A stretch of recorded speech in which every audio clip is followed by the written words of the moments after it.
मैं मुशहरा पढ़न वह पे हम दुबई एक बच्ची 4 साल की ना एयरपोर्ट से रोंदी बैठी है ते मुसलसल 3 घंटे रुनी ना ते मेरी बर्दाश्त तो बाहर हो गया। मैं कहा भाई वो निक्का एक बिरा खलाई वड्डा मैं को पूछा यार ये जो 3 घंटे हो गए मुसलसल रोंदी बैठी है तुम इनू चुप नहीं करा सकते तवज्जो करे आए।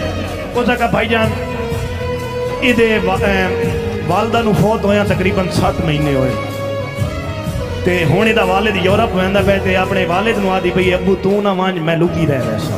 हाय हाय मैं हुण उस बच्ची दी तकलीफ दी शिद्दत अपने लफ्ज़ां दे विच बयान कीती है। तवज्जो करे मेरे आवन दा मुल पै वैसी अपने वालिद नू आदी है कि किथे रात तारीख ते देश बेगाने मुख मोड़ के टुरिया वहना है। हा हा आहा आहा हा बाबा किथे रात तारीख ते देश बेगाने मुख मोड़ के टुरिया वहना है।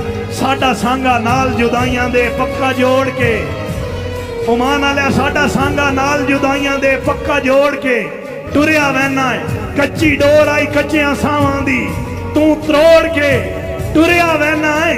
तेरी आस आई काविश दुनिया ते तू भी छोड़ के टुरिया